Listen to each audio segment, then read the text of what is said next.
tal, hermanos? ¿Cómo están? Me da gusto que podamos estar de nuevo aquí con ustedes. Es una bendición poder compartir esta serie de estudios de discipulado para nuevos creyentes. Estamos estudiando ya el módulo 4, hemos avanzado de manera muy interesante, muy importante a través de varias clases, de varias semanas, según el tiempo que tú estés tomando para poder estudiar esta serie. El módulo que estudiamos, el módulo 4, se llama La familia de la fe y estamos aprendiendo acerca de lo importante que es la iglesia. He podido exhortarte, animarte en las últimas clases diciéndote que la iglesia, el cuerpo de Cristo, es el lugar que el Señor ha provisto para que tú y yo nos desarrollemos en el ambiente adecuado, el ambiente propicio, y que podamos crecer espiritualmente a tal punto de que podamos servir al Señor, que podamos involucrarnos en alguna tarea, en algún trabajo, en algún ministerio, para que eso traiga un resultado no solamente en nuestras vidas, sino en la iglesia misma, y es el crecimiento de ella. El tema 3 que vamos a estudiar se llama ¿Cómo se organiza la iglesia? Y el punto número 1 que vamos a estudiar se llama ¿Tiene una autoridad máxima? Bueno, déjame decirte algo muy interesante, hermanos. Ninguna iglesia bíblica tiene como autoridad máxima a un hombre, porque esto va en contra de lo que Dios enseña. La palabra de Dios nos dice claramente quién ocupa esa autoridad. Hoy en día hay religiones que tienen como cabeza de la iglesia, por ejemplo, a un hombre. Por ejemplo, el catolicismo tiene como cabeza de la iglesia al Papa, y se supone que él es el vicario de Cristo, lo cual no tiene un sustento ni ninguna base bíblica. Cuando nosotros ponemos como cabeza de la iglesia a una persona, estamos despojando a Jesucristo del lugar que a él le pertenece, y no con eso estoy diciendo que sea una iglesia bíblica la que yo acabo de referenciar. Lo que estoy diciendo es que bíblicamente ningún ser humano puede ser colocado como cabeza de una iglesia o como autoridad máxima. La iglesia tiene una máxima autoridad y vamos a aprender el día de hoy quién es. Muy bien, vamos a continuar con este tema, hermanos. Acompáñenme por favor en sus Biblias y vamos a analizar 3 aspectos. Primero que nada, punto número 1, vamos al libro de Efesios. Respecto al tema de la iglesia, si te has dado cuenta, en las últimas 2 lecciones hemos estado usando cotidianamente el libro de Éfeso, porque el tema principal de este libro es la iglesia. Así que Efesios capítulo 1, versículos 20 nos va a servir en este momento. Dice así la palabra de Dios, hermanos. Efesios capítulo 1, versículos 20 al 22. La cual operó en Cristo, resucitándole de los muertos y sentándole a su diestra en los lugares celestiales, sobre todo principado y autoridad y poder y señorío, y sobre todo nombre que se nombra no solo en este siglo, sino también en el venidero, y sometió todas las cosas bajo sus pies, y lo dio por cabeza sobre todas las cosas a la iglesia. Las notas que tenemos a la mano dicen, punto número 1, según Efesios 1, 20 al 22, ¿quién está colocado sobre todo poder y señorío y como cabeza de la iglesia? Jesucristo. Ya lo mencionábamos la ocasión pasada. La autoridad de la iglesia no es el pastor. La cabeza de la iglesia no es el pastor. La autoridad máxima de la iglesia no es la iglesia misma. La autoridad máxima de la iglesia no es la iglesia misma. La autoridad máxima de la iglesia no es el pastor, y la cabeza de la iglesia no es el pastor. La iglesia tiene una autoridad máxima y tiene una cabeza, y esa cabeza es Jesucristo. Hermanos, cuando una iglesia dice que tiene como cabeza a un hombre, está despojando a Jesucristo del lugar que le pertenece. 2. Según Efesios 4:15, el crecimiento espiritual en la iglesia, ¿hacia quién nos lleva? Dice Efesios capítulo 4, versículo 15, de la siguiente manera para encontrar la respuesta. Sino que siguiendo la verdad en amor, crezcamos en todo en aquel que es la cabeza, esto es Cristo. Este verso, hermanos, es muy importante. La pregunta es, ¿el crecimiento espiritual en la iglesia hacia quién nos lleva? Hacia Cristo. Quiero que vean que Pablo dice que hay que seguir la verdad en amor. Y esa palabra, esa frase, la verdad en amor, habla acerca de la doctrina. Una iglesia que está siguiendo la doctrina de la Biblia es una iglesia que está tras Cristo Jesús, que va en pos de Cristo. Lamentablemente hoy en día hay iglesias que jalan a las personas hacia sí mismos. Las iglesias están dependiendo de sus pastores, de sus predicadores, de hombres sabios aparentemente, de hombres elocuentes, ¿verdad? Que las multitudes se juntan y la gente dice, ¡wow! ¡Qué bien habla este hombre! Hay pastores que han llegado a un punto de creer, es que la iglesia es lo que es hoy en día gracias a mí, pero cuídame porque si yo me voy, la iglesia se viene abajo. Es triste que hay ocasiones que un pastor decide renunciar a una iglesia y se va. Y la mitad de la iglesia se va con él porque van siguiendo al hombre. Una iglesia no está para crecer tras de un hombre, una iglesia está para crecer tras Cristo Jesús. Y si nosotros estamos cuidando, estamos siguiendo la verdad en amor, estamos siguiendo la buena doctrina, estamos creciendo espiritualmente. Y si crecemos espiritualmente, la iglesia solamente nos lleva hacia una persona, hacia la cabeza, y la cabeza es Cristo. Nosotros no seguimos a un hombre, seguimos a Cristo. Por eso es importante lo que yo he mencionado en otras clases. Hay ocasiones en que el pastor es invitado a predicar una serie de mensajes a otra iglesia, y esos domingos que el pastor no está, los hermanos no van. Es que no está el pastor, va a predicar tal hermano. No, ese hermano es bien aburrido, ese hermano no sabe ni hablar, ese hermano, no, hermanos. Nosotros no tenemos que menospreciar la palabra porque es la palabra de Dios. Y si tú tienes este pensamiento, hermano, tú estás equivocado. A ti, hermano, que estás integrándote a la iglesia, te digo una cosa: la cabeza de la iglesia es Cristo Jesús. 3. Según Colosenses 1, 13 y 18, ¿quién debe de tener en todo la preeminencia? Incluida la iglesia misma. Quiero que vayamos a Colosenses. El siguiente libro es Filipenses y después está Colosenses capítulo 1, versículo 13. Dice así la escritura: el cual nos ha librado de la potestad de las tinieblas y trasladado al reino de su amado Hijo. Dice el versículo 18: y Él es la cabeza del cuerpo, que es la iglesia.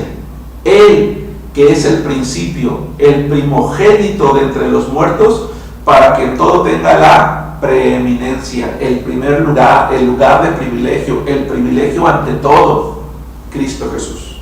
Hermanos, existen iglesias que se someten a lo establecido por un cuerpo de obispos, pastores, ancianos y o concilios, pero nuestra iglesia solo se somete a Cristo Jesús. Creemos, hermanos, que no se trata de una democracia. En la iglesia no se vive una democracia, es decir, el resultado de una votación que puede cambiar la voluntad divina que está expresada en la Biblia. No, nosotros nos sometemos a una obediencia plena a la palabra de Dios. Yo mencionaba hace un ratito que la autoridad máxima de la iglesia ni siquiera es la iglesia misma. La autoridad máxima de la iglesia es Cristo Jesús, y su voluntad está expresada en su palabra, y es su palabra lo que la iglesia debe predicar, obedecer, guardar, proteger, defender. ¿Cómo se organiza la iglesia? Bueno, primero que nada, tiene una autoridad máxima. 2, tiene un equipo. Punto número 1, de pastores. Para el cuidado espiritual de la iglesia, hermanos, Dios ha llamado a hombres, no a mujeres. Dios ha llamado a varones, a quienes la Biblia llama pastores, obispos o ancianos. En la Biblia no existen jerarquías. La palabra obispo, pastor y anciano designa a la misma persona. Se le llama anciano porque entre los hebreos un anciano era una persona con madurez, con conocimiento, con respeto. El pastor es una persona que ha dado testimonio a través de años de que su conocimiento es bíblico, su testimonio es fiel a Cristo Jesús. Es un hombre respetable a quien se le puede acercar una persona y pedir un consejo. Se le llama pastor porque un pastor cuida que sus ovejas no se desvíen, no se vayan hacia otro lado. El pastor cuida al rebaño, cuida a la iglesia para que no se desvíe de la fe, para que no se vaya tras doctrinas erróneas y equivocadas, para que no se vayan al mundo. Y 3, Pablo toma prestado del mundo griego un término que es obispo. Y obispo o episcopos es un término que significa supervisor. Un pastor no es una persona o no es la persona que hace todo en la iglesia. Uno piensa, yo no voy a evangelizar, que evangelice el pastor. Yo no voy a discipular, que discipule el pastor. Yo no voy a visitar, que visite el pastor. Yo no voy a exhortar, que exhorte el pastor. Yo no voy a hacer esto, que lo haga el pastor. Eso es un error. Cada uno de estos 3 términos definen tareas específicas del pastor. Uno, consejería. Otro, cuidado o experiencia y madurez. Y el otro, su trabajo. En una iglesia bíblica, donde los miembros han entendido la voluntad de Dios, han crecido, están sirviendo y están haciendo su tarea, el pastor es un supervisor. En una iglesia bíblica donde el pastor ha hecho su trabajo, le ha enseñado a la iglesia cuáles son sus funciones, los ha capacitado, les ha brindado la preparación personal a cada uno de ellos, de tal manera que ha levantado un equipo para que haga el trabajo de manera conjunta y él está supervisando que el trabajo se hace bien. Bíblicamente, el pastorado es para varones. Hoy en día, bíblicamente, no hay profetas. Hoy en día hay iglesias donde a la gente se les está enseñando que les profetizan. Te profetizo que hoy te vas a caer con una cáscara de plátano, la vas a pisar al rato. Te decreto que vas a tener esto. Te profetizo esto, que tienes el demonio de acá o de allá. Apóstoles, supuestos apóstoles, hermanos, que no son bíblicos. El apostolado como tal, únicamente en la Biblia se aplica a los apóstoles de Jesucristo y al apóstol Pablo. Ellos fueron los primeros miembros de la iglesia y después de eso Dios agregó otra cosa. Pero hoy hay pseudoapóstoles, ¿sí?, que se presentan como grandes autoridades en las iglesias y peor aún, están vendiendo sus coberturas apostólicas. Eso no es bíblico. Supuestamente ese pastor, ese apóstol le da su cobertura a un grupo de iglesias para que sean bendecidas. ¿Saben una cosa? Un día vino a la iglesia una persona a ofrecerme la cobertura de su apóstol y a cambio teníamos que darles un porcentaje de los diezmos. Y yo les dije que no. Y me dijeron, ¿no quiere que Dios bendiga su iglesia? Dije, yo tengo la cobertura del Espíritu Santo. La iglesia solamente necesita la cobertura de Dios por medio de su Espíritu, no la de un hombre. Pero hoy en día se han levantado falsas iglesias. Hermano que estás integrándote a nuestra iglesia, lee la Biblia, lee la palabra de Dios, porque tarde o temprano vas a tener comunicación con alguna persona que ha sido enseñada incorrectamente, que probablemente no ha leído la Biblia o ha creído en pasajes sacados de contexto. La palabra de Dios dice que Dios llamó pastores, y el pastor no es la cabeza de la iglesia, el pastor es el líder espiritual, encargado de predicar la palabra, de cuidar al rebaño para que no se desvíe. ¿Quién puede ser un pastor? Dice 1 Timoteo capítulo 3 versículos 1 al 7 y Tito capítulo 1 versículos 5 al 9. Es una persona que reúne en su persona y en su carácter cada una de las cualidades que están mencionadas. No es un hombre perfecto, es un hombre a quien Dios ha llamado para la obra del ministerio. No es alguien a quien la iglesia elige, es alguien a quien Dios llama y pone en su corazón una carga, un profundo deseo de consagrar su vida a Cristo. Y entonces cuando Dios llama a un hombre, también entonces coloca una iglesia a través de la cual llama a ese hombre para que sea su pastor. Vamos a 1 Timoteo.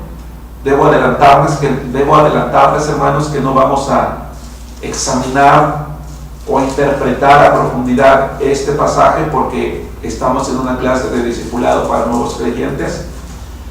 Sin embargo, la Biblia nos enseña cuáles son las cualidades o características que debe de tener un hombre a quien Dios llama. Nuevamente te recuerdo que tenemos un seminario donde tú vas a poder estudiar esta epístola de manera más profunda. De momento quiero tomar algunos aspectos que son útiles para la clase de hoy. 1 Timoteo capítulo 3 versículo 7, palabra fiel: si alguno anhela obispado, buena obra desea, pero es necesario que el obispo, es decir, el pastor, el anciano, el supervisor, sea irreprensible, marido de una sola mujer, sobrio, prudente, decoroso, hospedador, apto para enseñar, no dado al vino, no pendenciero, no codicioso de ganancias deshonestas, sino amable, apacible, no avaro, que gobierne bien su casa, que tenga a sus hijos en sujeción con toda honestidad, pues el que no sabe gobernar su propia casa, ¿cómo cuidará de la iglesia de Dios? No un neófito, no sea que envaneciéndose caiga en la condenación del diablo. También es necesario que tenga buen testimonio de los de afuera, para que no caiga en descrédito y en lazo del diablo. Ahora bien, dice el libro de Tito, capítulo 1, versículos 5 al 9, de la siguiente manera. Vamos a leer Tito, capítulo 1, versículos 5 al 9. Vamos a ver lo que dice Tito. En el libro de Tito, hermanos, hay algunas características más de las que nosotros acabamos de leer en el libro de Timoteo. Dice así la palabra de Dios en el capítulo 1, versículos 5 al 9. Por esta causa te dejé en Creta, para que corrigieses lo deficiente y establecieses ancianos. Aquí en Pablo utiliza la palabra obispo, y cuando le escribe a Timoteo y cuando le dice a Tito, le escribe la palabra ancianos, que es un sinónimo porque, como ya mencioné hace un momento, va a describir a la misma persona.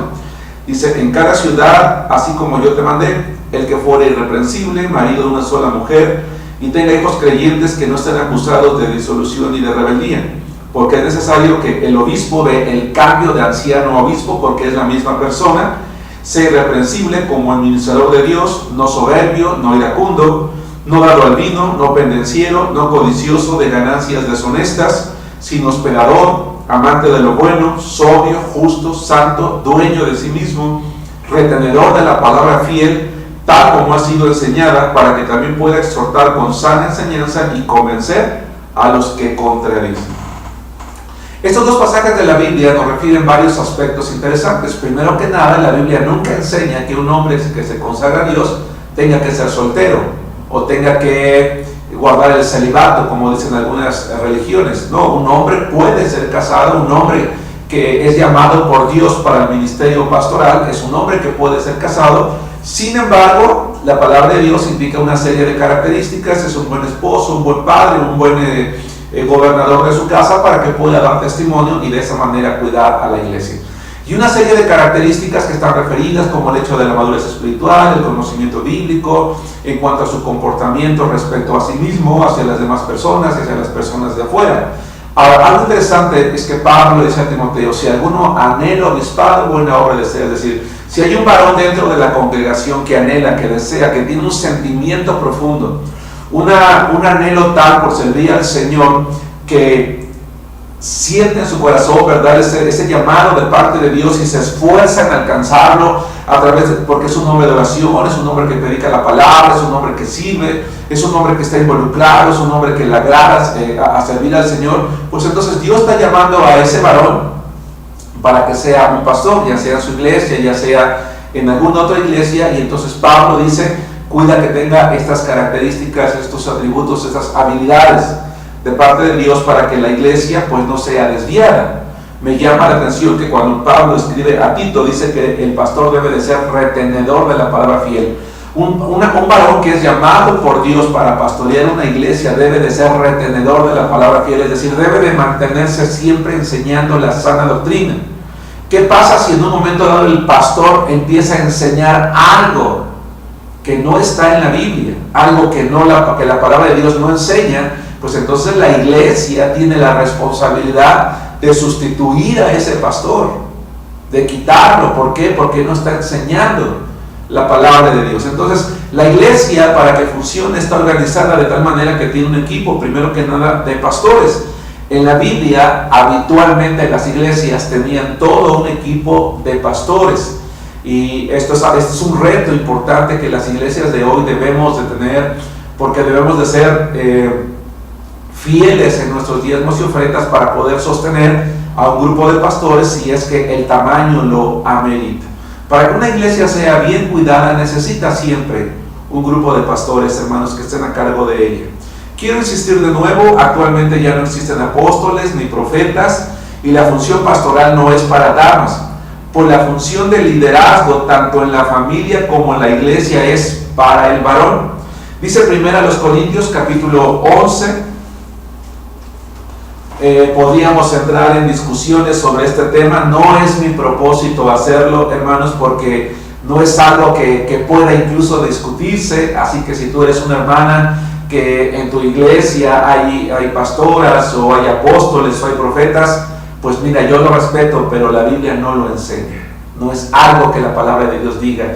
De hecho, si tú te das cuenta en la Biblia, los atributos para el obispo, el pastor o el anciano son características de hombre, son características de varón. Que el pastorado sea una responsabilidad que caiga en los varones, puede llamársele privilegio, pero a mí no me gusta llamarlo privilegio, me gusta llamarlo responsabilidad. El pastorado no es para varones porque seamos mejores, porque tengamos mejores cualidades físicas o mentales que una mujer tiene. No es así. Es simplemente una responsabilidad que Dios determinó que un varón fuera el que la ejerciera, porque Dios es un Dios consistente. Y siendo Dios un Dios consistente, Él ha determinado que el liderazgo en la familia como en la iglesia recaiga en un varón. La cabeza en un hogar es un varón, no es una mujer. Y el responsable de cuidar, no de gobernar, de cuidar a la iglesia, recae también sobre un varón, porque él puede hablar con autoridad tanto a varones como a mujeres.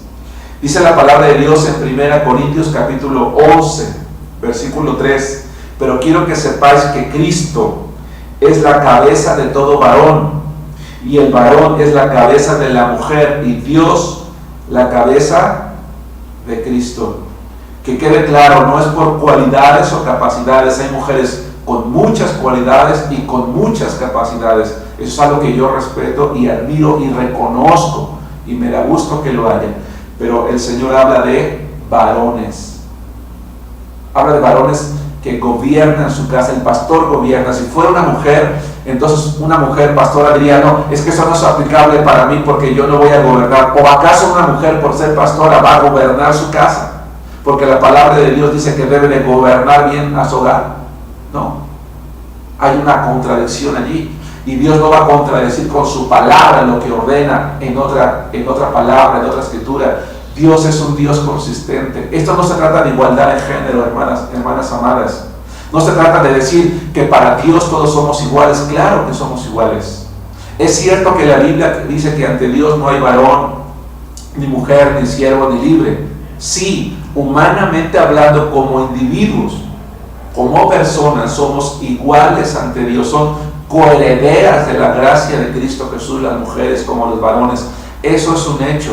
Pero en cuestión de responsabilidad y de cuidado en la iglesia, es una tarea que Dios dio a la mujer. Muchas teologías y muchos libros, mucha apología y muchos libros se han escrito para defender el ministerio de las mujeres. Hermanas, yo las respeto y las amo, pero no es algo que esté en la Biblia. Es algo que ha surgido con un aparente deseo de igualdad en la iglesia como en la sociedad de las mujeres. No es así. El liderazgo en el hogar recae en un varón. Y hay de aquel varón que no ejerza bíblicamente su liderazgo en su casa y que esté permitiendo que en la iglesia sea una mujer la que tome el liderazgo, porque él no tiene el valor y la responsabilidad delante de Dios de cumplir con su tarea. Si los varones, hermanos, reconozco, tuviéramos el valor de ser tan fieles a Cristo como las mujeres, Porque si algo reconozco es que en la mayoría de las iglesias son las mujeres las que dan las primeras pruebas de fe, las que se comprometen, las que trabajan, no así lamentablemente muchos varones, y por eso quizás muchas de ellas en esa necesidad están haciendo lo que no deben. Hermanos varones, hermano que me estás escuchando, Dios necesita obreros en su mies, y necesita que cuando Él nos llama, nosotros seamos capaces de obedecer. Dice 1 Corintios capítulo 14, versículos 34 y 35, de la siguiente manera: vuestras mujeres callen en las congregaciones, porque no les es permitido hablar, sino que estén sujetas, como también la ley lo dice. Y si quieren aprender algo, pregunten en casa a sus maridos, porque es indecoroso que una mujer hable en la congregación. Y el hecho de que una mujer hable en la congregación no significa que no puede levantar la mano y preguntar, o que no puede orar, no. Lo que está diciendo el apóstol Pablo es que en Corinto había un problema. Las iglesias de Corinto estaban queriendo hablar con autoridad a la congregación, estaban queriendo tomar una posición que Dios no les dio, que es la de enseñanza o predicación. ¿Nos damos cuenta? Muy bien. La iglesia, ¿cómo funciona una iglesia? ¿Cómo se organiza una iglesia? Tiene una autoridad máxima, que es Jesucristo. Tiene un equipo formado primero que nada por pastores. En segundo lugar, por diáconos. ¿Cuál es la diferencia entre un pastor y un diácono? Un pastor es el líder espiritual de la iglesia, se encarga de la enseñanza, de la predicación. Mientras que un diácono es un varón también, tampoco es un llamado para mujeres, es un varón que se dedica a administrar, apoyar al pastor en cuestiones materiales, de organización, de trabajo, todo lo que tiene que ver con lo material. Hay diáconos en iglesias que predican, está bien, no hay ningún problema. Hay diáconos en iglesias que tienen funciones de liderazgo, está bien, no hay ningún problema. Aunque la tarea elemental de un diácono es servir en aquello que puede quitar tiempo al pastor en cuestión de estudio, en cuestión de oración, en cuestión de enseñanza, de su propio estudio personal. También es una tarea que debe realizar un varón, y aunque sus funciones tienen que ver con la administración de bienes materiales, existen cualidades y características que debe de cumplir y que también son denunciadas, hermanos, en la palabra de Dios en 1 Timoteo capítulo 3, versículos 8 al 13. Esto es interesante. Un diácono, una persona que va a servir en la iglesia, también debe de reunir características bíblicas, porque aun cuando es el que va a servir a las mesas, el que va a pintar, el que va a arreglar los muebles a lo mejor de la cocina o del baño, o no lo sé, o va a administrar el dinero, es una persona que debe de tener ciertas cualidades bíblicas. ¿Por qué? Porque se espera honradez, se espera confianza, se espera fidelidad, se espera que sea alguien que no va a defraudar a la iglesia. Si se dieron cuenta, hermanos, respecto al pastor, dice que es alguien que no es avaro, que no es amante de las ganancias deshonestas, es decir, que no se va a robar los diezmos y las ofrendas o los ahorros para comprar el edificio o para ampliarlo. Es un hombre honesto. También la palabra de Dios dice en 1 Timoteo capítulo 3 versículos 8 al 13 esto. Y de hecho me gusta esta porción de la Biblia porque menciona no solamente las características del diácono, sino de cualquier hombre o mujer que en la iglesia quieren servir en algo. Todos debemos de ser personas confiables. Dice la palabra de Dios, 1 Timoteo 3. Vamos a leer este pasaje de la Biblia, 1 de Timoteo capítulo 3, respecto al diácono e incluso algunas mujeres que sirven en algunas cosas en la iglesia. 1 Timoteo capítulo 3. Los diáconos, la palabra diácono significa servidor. Los diáconos asimismo deben de ser honestos, sin doblez, no dados a mucho vino, no codiciosos de ganancias deshonestas, que guarden el misterio de la fe con limpia conciencia, y estos también sean sometidos a prueba primero, y entonces ejerzan el diaconado si son irreprensibles. Quiero aclarar dos cosas. La primera, en el caso del pastor dice no dado al vino, y en el caso del diácono dice no dado a mucho vino. La pregunta es ¿por qué? Significa que la Biblia nos permite a los pastores y diáconos tener algún acercamiento con el alcohol. No. En la época bíblica, en la época cuando esta epístola se escribió, en virtud de que en aquellos países el agua solía escasear, había una bebida preparada, hermanos, con jugo de uva que muchas veces había fermentado. Y aunque el vino en la Biblia, la palabra vino que se usa en la Biblia, se refiere al jugo de uva recién exprimido, muchas veces ese jugo de uva, si se dejaba, podía llegar a fermentar. Y si bien es cierto, el grado de alcohol es muy bajo, equivalente quizás a un vino de mesa de hoy, un vino tinto, el pastor no tenía que beber nada de ese jugo de uva ya fermentado, porque el vino suele traer en la mente de una persona la incapacidad momentánea para la sobriedad, la incapacidad de tomar decisiones correctas. Pero ante la escasez de agua, era una bebida que se rebajaba porque que se solía revolver con agua, e incluso los niños podían beberla. Se ponía en la mesa a la hora de la comida y ya era permitido, no hay ningún problema. Entonces lo que Pablo culturalmente está diciendo en aquel tiempo es: oye, si tú sirves como diácono en tu iglesia, procura cuando tomas tus alimentos o cuando bebes, tienes la necesidad de beber líquido, de tener cuidado en la cantidad de líquido que tomas, porque eso te puede influenciar a ti para tomar decisiones equivocadas. Sin violar la Escritura y sin alejarnos de la sana doctrina, ¿cómo debemos de aplicar este verso el día de hoy en una cultura donde, gracias a Dios, podemos abrir la llave del agua y beberla, o salir a una tienda y comprar un garrafón de agua purificada, o incluso una botella muy práctica para nosotros el día de hoy? Bueno, es muy sencillo. Un pastor no debe de tomar vino, y un diácono tampoco. En realidad lo que la Biblia nos enseña es que ningún cristiano debemos de beber vino. El vino, hermanos, se ha constituido en la historia de la humanidad en un gran problema, y la Biblia nos dice no te embriagues con vino, en lo cual hay disolución, es decir, te lleva al libertinaje. ¿Te quieres llenar de algo, hermano? Llénate del Espíritu Santo de Dios, dice la palabra de Dios en el libro de Efesios. Ok, muy bien. El equipo, una iglesia funciona porque tiene un equipo de pastores y tiene un equipo de diáconos. Déjame decirte que normalmente al pastor y al diácono se le conoce como oficiales dentro de la iglesia, porque son varones que no solamente son llamados por Dios, sino que se suele llevar a cabo una ceremonia de consagración, o bíblicamente de ordenación. No así el resto de equipo en el trabajo.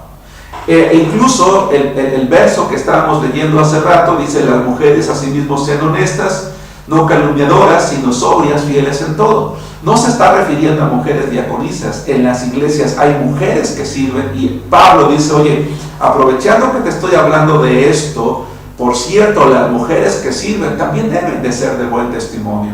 Es hermoso ver que hay hermanas en la iglesia que en una celebración, en un congreso, en un aniversario, son las que están sirviendo, están preparando la comida, son las que hacen las compras, y uno debe decir: bueno, ¿y qué tiene que ver que una mujer sea honesta? Oye, pues es que le vas a dar dinero.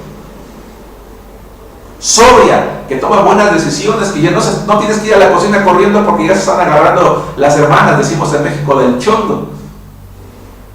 O que es una hermana que está sirviendo y como va a llegar con su hijo, con su marido, con su familia, les va a servir 2 piezas de pollo y un platote de comida, pero los demás, hay una cucharadita, ¿verdad? No. Son mujeres que toman buenas decisiones. Y continúa Pablo hablando, los diáconos.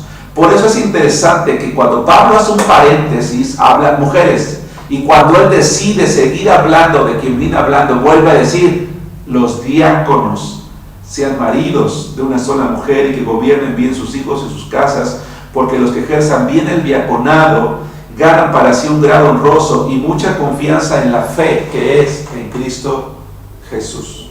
Bueno, en la iglesia también tenemos grupos más amplios de personas que nos apoyan, y en este caso los predicadores. Son varones que apoyan al pastor en la enseñanza de la Biblia durante las reuniones en la iglesia. Quiero que observes al pastor Timoteo, hermano, ordenando algo, o más bien, que observes al pastor Timoteo recibiendo la orden de hacer algo. Segunda Timoteo capítulo 2, versículo 2, dice, Pablo le dice a Timoteo en el capítulo 2, versículo 2, lo que has oído de mí ante muchos testigos, esto encarga a hombres fieles que sean idóneos para enseñar también a otros. Inciso A, ¿cómo deberían de ser los varones a quienes capacitaría Pablo? Fieles. Inciso B, ¿en qué área deberían esos varones de tener capacidad para enseñar a otros? Deberían de ser fieles e idóneos. Es responsabilidad del pastor capacitar varones fieles e idóneos en su iglesia para que prediquen la palabra de Dios. Un pastor que tiene predicadores suficientes en su iglesia es un pastor que ha hecho un buen trabajo, porque su tarea es preparar a otros, y debe también dar la oportunidad de que esos varones pues estén practicando cotidianamente su ministerio en el púlpito o incluso como maestros en la iglesia. Y un cuarto grupo de personas que son parte del equipo de trabajo en una iglesia son los maestros. Estamos aprendiendo cómo funciona una iglesia, cómo se organiza una iglesia. Y decimos que una iglesia tiene una autoridad principal que es Cristo, tiene un equipo de pastores, de diáconos, de predicadores y también de maestros. En este caso los maestros son varones y mujeres capacitados en la enseñanza de la Biblia a los niños o grupos de damas. ¿Puede una hermana enseñar en la iglesia? Claro, a los niños o a las damas. Hay muchos niños que han sido ganados para Cristo por sus maestras de escuela dominical.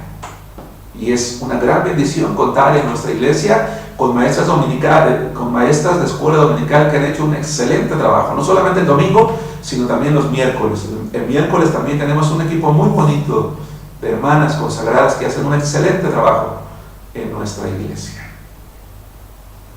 Puede haber reunión de señoritas, puede haber reunión de damas casadas, puede haber una conferencia, un congreso de damas, y ellas bien pueden enseñar la palabra. ¿Por qué? Porque no están ejerciendo autoridad sobre varones. Entonces, en la escuela dominical puede haber varones y puede haber mujeres, siempre y cuando las mujeres estén enseñando a los niños. En nuestra iglesia colocamos ya varones desde los adolescentes. Por supuesto jóvenes y por supuesto adultos. ¿Por qué? Porque al enseñarse se está ejerciendo una autoridad, y cuando hay varones y mujeres, entonces es un varón el que debe de ser colocado. Y finalmente, ese equipo, según el tamaño de la iglesia, también hay un equipo de responsables de ministerios. Son varones y mujeres que se ocupan de diversas tareas en la iglesia. Es importante, hermano, que conozcas cuáles son los ministerios en tu iglesia y que te incorpores de inmediato a alguno de ellos o varios de ellos para que pronto estés participando, sirviendo a Cristo y trabajando para el crecimiento de tu iglesia. Recuerda que si Dios te llevó a la iglesia a la que perteneces el día de hoy, es para que sirvas y para que la iglesia crezca.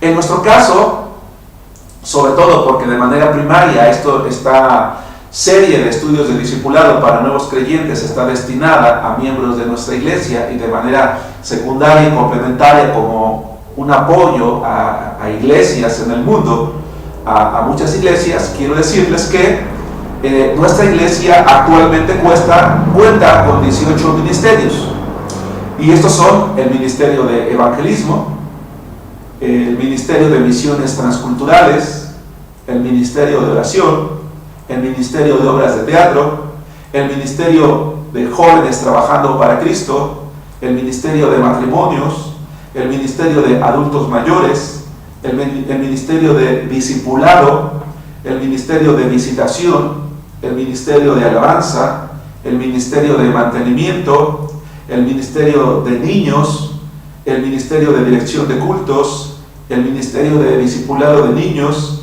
el ministerio de misioneros en línea, el ministerio del Seminario Teológico Bautista Latinoamericano, el ministerio de hogares misioneros y el ministerio de primer contacto.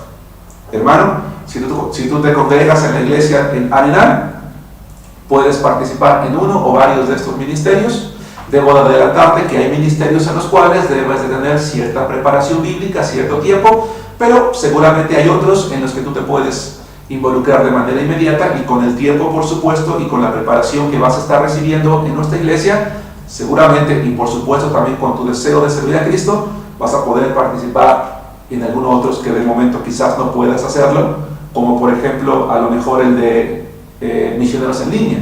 Es un ministerio en el que compartimos el Evangelio a todo el mundo, a través de plataformas electrónicas, a través de páginas web. Nuestra iglesia pertenece a un ministerio internacional que se llama Global Media Outreach. No soy muy bueno en el inglés. Es un ministerio internacional que a través de 100 páginas web comparte el Evangelio en prácticamente todos los idiomas en todas partes del mundo. Somos aproximadamente 5,000 misioneros en el mundo que compartimos el Evangelio de Jesucristo. Nuestra iglesia fue la primera iglesia en México que contó con un ministerio propio dentro de nuestra iglesia. Actualmente nuestra iglesia forma parte de este ministerio y ha sido la primera iglesia en Latinoamérica en llevar a cabo una reunión de misioneros en línea.